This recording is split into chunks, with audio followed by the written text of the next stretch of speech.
So he would call me out my name. It wouldn't bother me because I allowed God's voice to be louder than his.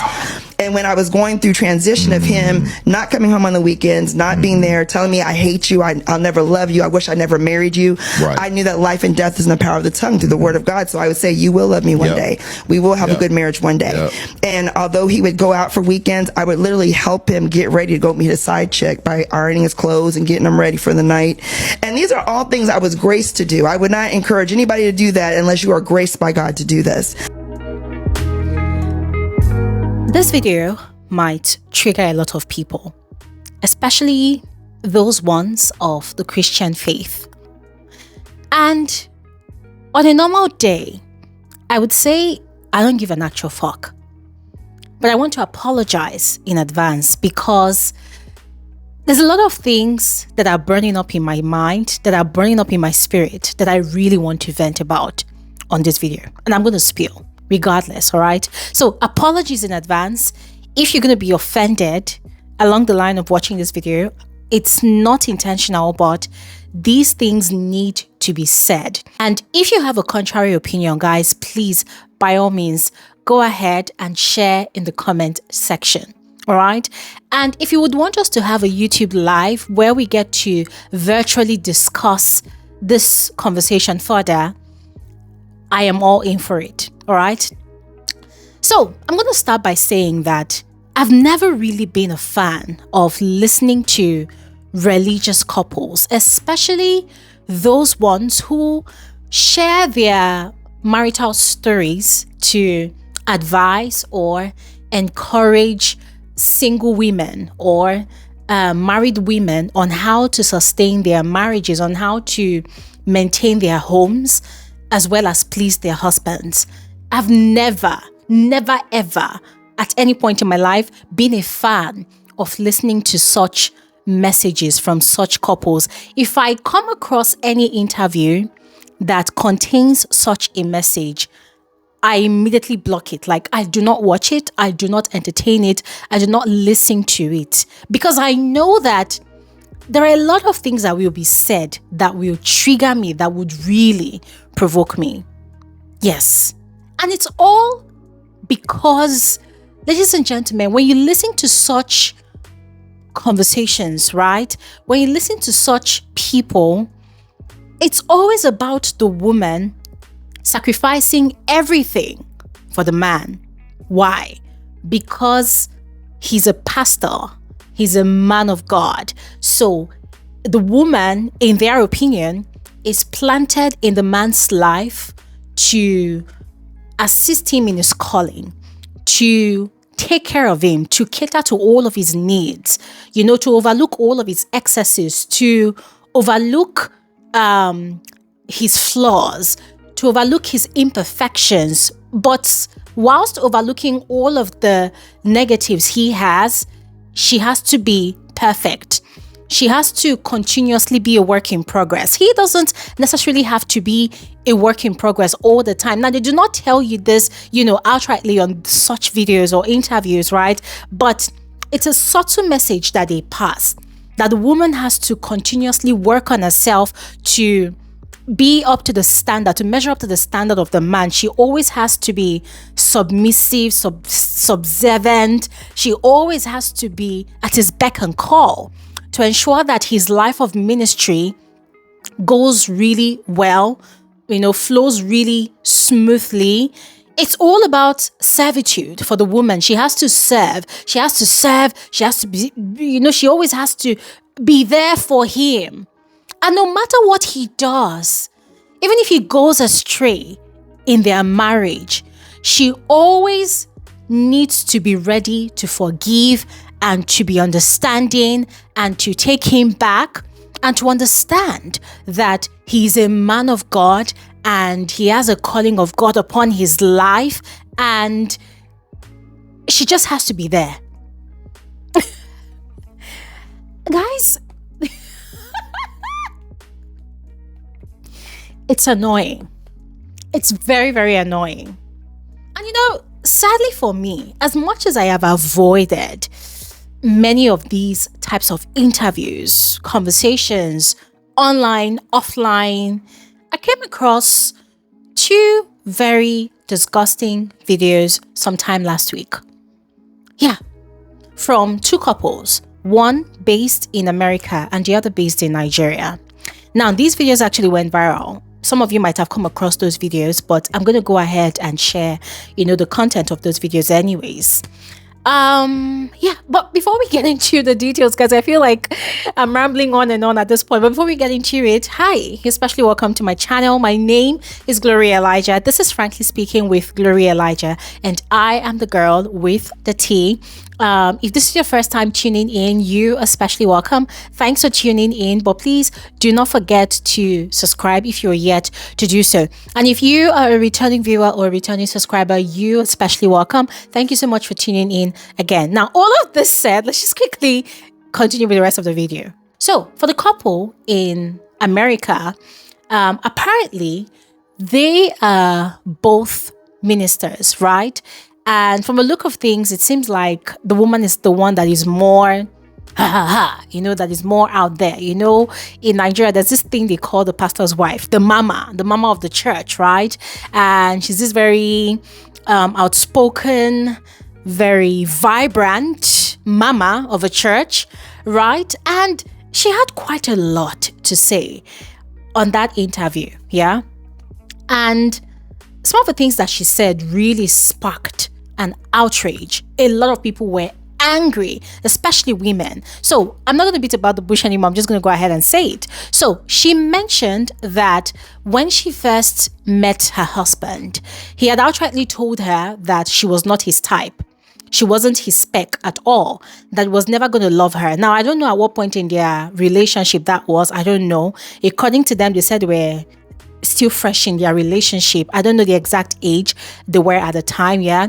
But that was what the man has said to her.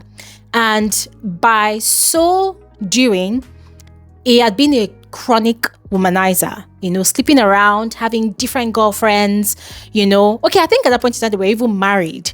She was doing a whole lot for this man. This man was receiving all she was doing, but did not reciprocate her affection. Never did he reciprocate her affection. It got to some point where, according to what she said on that interview, whenever he wanted to go and visit his side chick, she would iron his clothes for him. The clothes he would wear to go and visit his side chick, she would iron those clothes. He would go, do whatever he wanted to do, and come back home. She would feed him, give him whatever he wanted, just to keep her man. And you see, I wouldn't have had any problem if she had said all what she said on that interview and just kept it moving.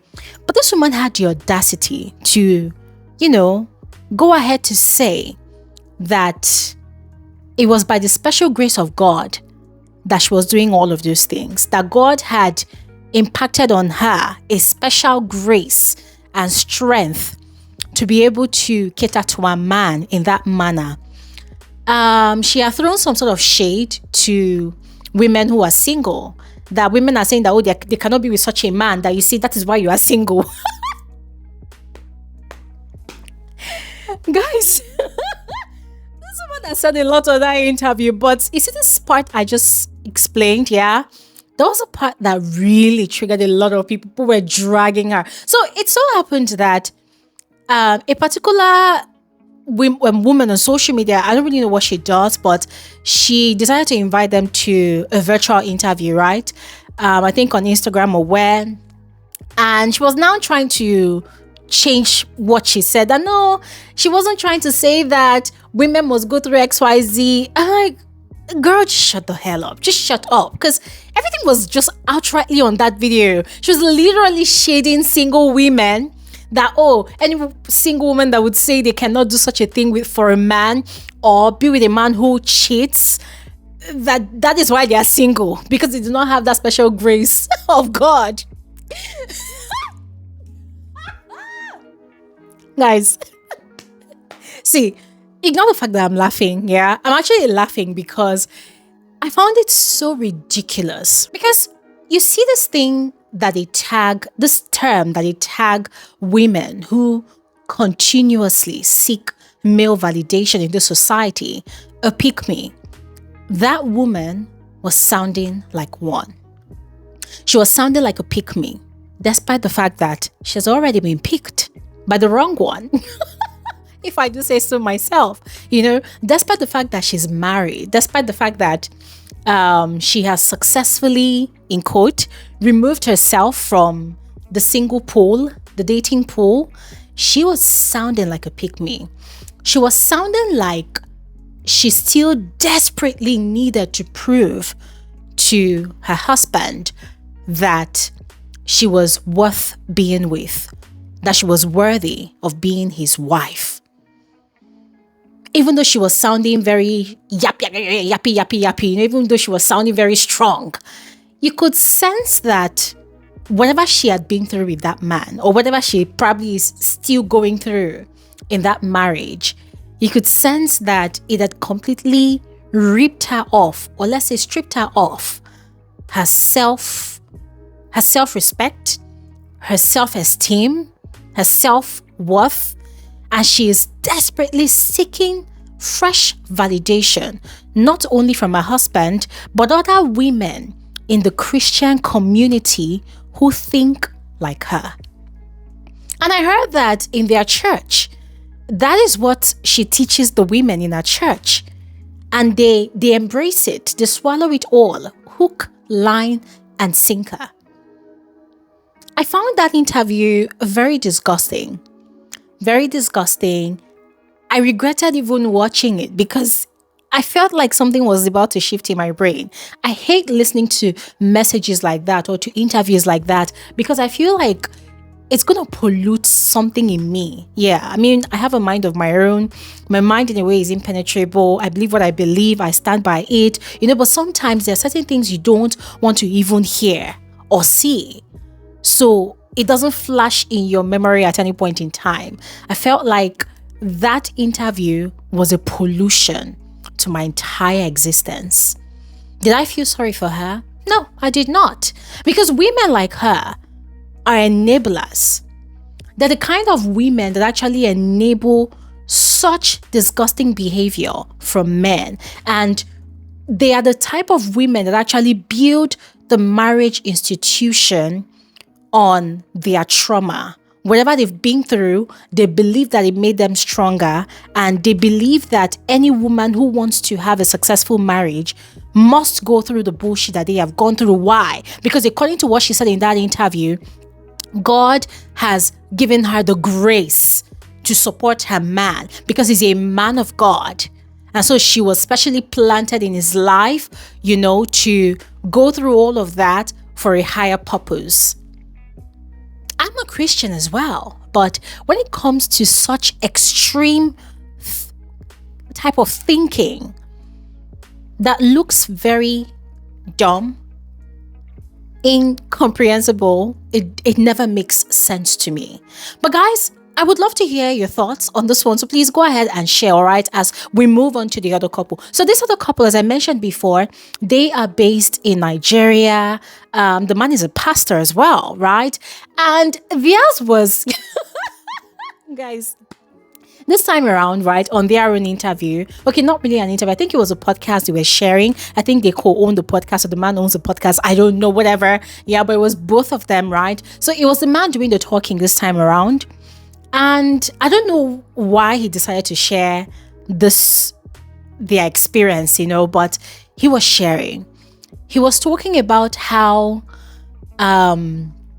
he had to compromise most of the things that he likes to be with his wife because of their marriage. This guy shared that normally, because of where he's from in Nigeria, he enjoys locally made pounded yam more than the preservative yam flour that they sell in the market. So because of compromise, he has learned to eat the one that is not locally prepared by his wife, just so that whatever, for the sake of their marriage. This man also mentioned that there was some point in time in their marriage where he became unattracted to his wife. He became so disgusted of her, of her entire existence, of her presence, of everything about her, to the point that he had to go and report her to her mentor. That's the wife's mentor. You know this thing people do now, oh, I have my mentor, yeah. Although I don't really believe in all those type of mentorship, right? But he said he went to go and report the wife to her mentor, that he was no longer attracted to her. He found that disgusting, blah, blah, blah. That the wife's mentor had to start apologizing to him on the wife's behalf and was begging him on the wife's behalf. And then had to call the wife to advise her, to teach her what to do to regain his affection. Guys, that part almost killed me. I almost gagged. Because I'm like, what? What the actual fuck? We're going to come to that, right? I need to mention this other one before we get to that part, yeah? So, there was this other one that I can't remember if it was the man that shared it or the wife, because all the while the man was speaking, the woman looked like this miserable meek lamb. She was just like this. Even in the studio, she was looking like this. The man was talking, she was like this. She looked drained. She looked tired. She looked exhausted. And the man was there yapping his mouth. Obviously, the man saw himself as the prize. He saw himself as the trophy that the woman won. And if you see this woman, very beautiful woman. Beautiful. So, this particular one, apparently, the wife was about to sit for an exam. She was doing a course in university or wherever, and she was about to sit for exam. She had exam, I think, the next day. And so the man had told his wife that, he has ministry somewhere. He wants to go preach somewhere in another town, that she has to come with him. So, for the sake of their marriage, for the sake of sacrifice, she had to abandon that exam and go on that trip with the man because he's a pastor, because he's a man of God.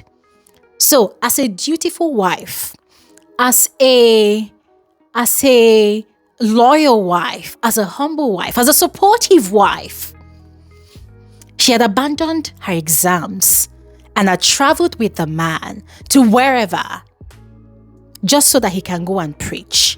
And it made me wonder, okay, was she going to stand on the same altar, the same pulpit with him whilst he's preaching? I mean, guys, for those of you that have been to church, right, you see how a pastor preaches, they move from left to right, they go into the congregation. Did he say the woman should follow him so that anywhere he goes? Like, why? What was the reason? Why did she have to sacrifice her exams to go with him on that trip just because he wanted to go and preach? Why? And this man was saying this thing so proudly. I mean, guys, I'm not married, so I might not know better. But please, for those of you that are married, I ask you all, does this make sense? Is this something you can do? Is that not selfish?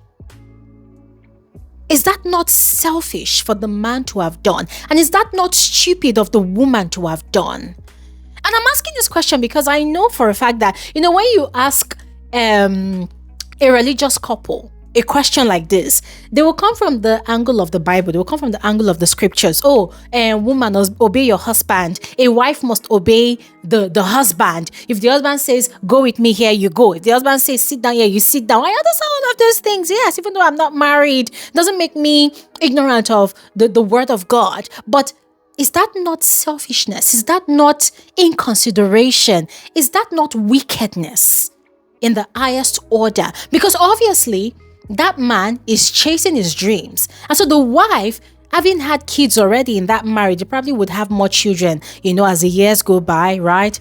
That woman is trying to make out something for herself. She's trying to build a life of her own, a career of her own. She's trying to sit for an exam. And the man is demanded, because it already happened. The man demanded that she, forfeit that exam and travel with him. Please make it make sense. On to the part where the man had gone to report his wife to her mentor, about no longer being attracted to her, about no longer finding her appealing, about finding her very disgusting, about not being able to withstand her presence. Yeah. I'm going to ask you all this question ignorantly. Yeah. As one who is not yet married, I'm going to ask this question ignorantly to those of you that are married, especially. Please, was that the right thing he should have done? Was that the best way he could have handled that situation? Because from what I understand, even in relationships, right? If my partner begins to look a certain way, begins to act a certain way, if I begin to feel withdrawn from my partner, I believe I should be able to have a conversation about it with my partner. Or if I know my partner fully well, that my partner is not the type of person that can handle such a conversation, I could seek other methods, by providing certain remedies or certain solutions that could aid that problem, right? I don't know if you get what I mean. Say, for instance, you are in a relationship where your partner is beginning to develop a certain kind of smell that is kind of unfamiliar.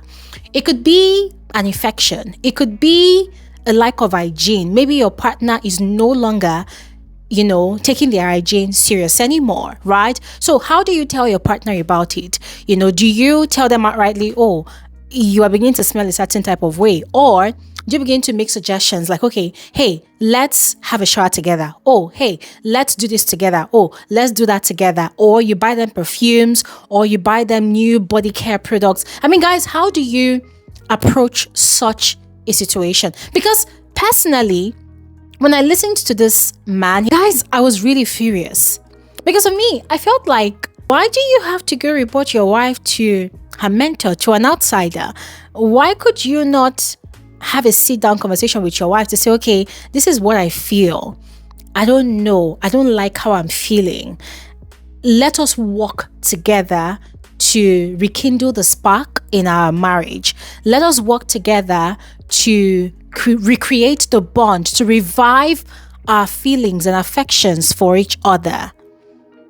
How about if he had done that instead?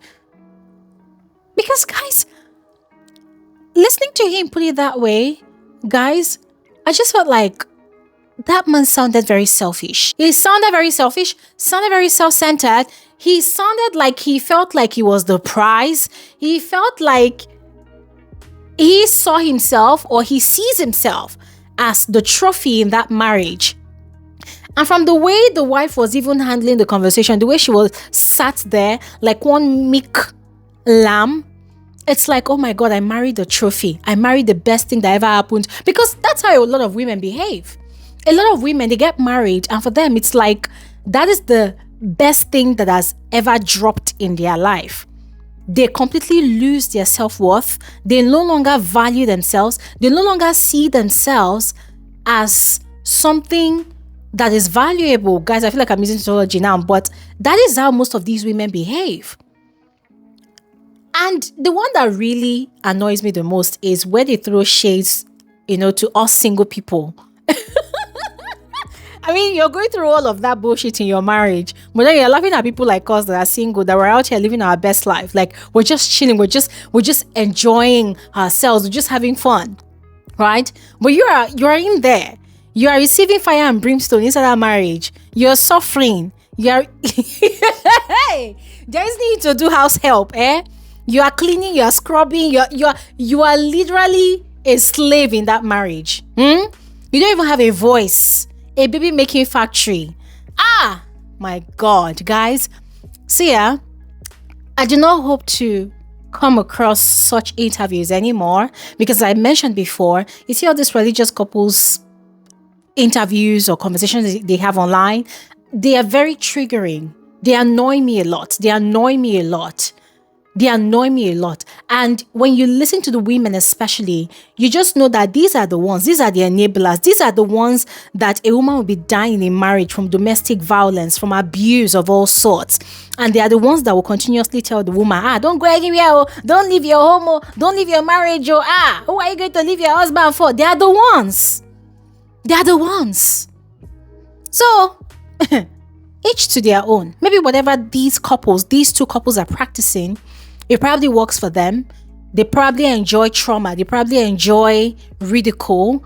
And guys, this, on a final note, because I've always asked myself this question, that these marriages, these women in these marriages, all of these things they do, is it some sort of humiliation ritual to prove to their husbands and the church that they are deserving of that man, that they are worthy of being called wife, that they are worthy of being called the wife of this person, or if they're married to a pastor, of the pastor? Is it some sort of humiliation ritual? Let me know your thoughts in the comment section below, as I'm going to stop talking here right now. Guys, if you want us to have this conversation further during our YouTube live, let me know in the comment section below, and we're going to definitely do it come this Saturday, all right? But in the meantime, I'm going to stop talking here right now. Thank you all so much for watching. Enjoy the rest of your day, and bye.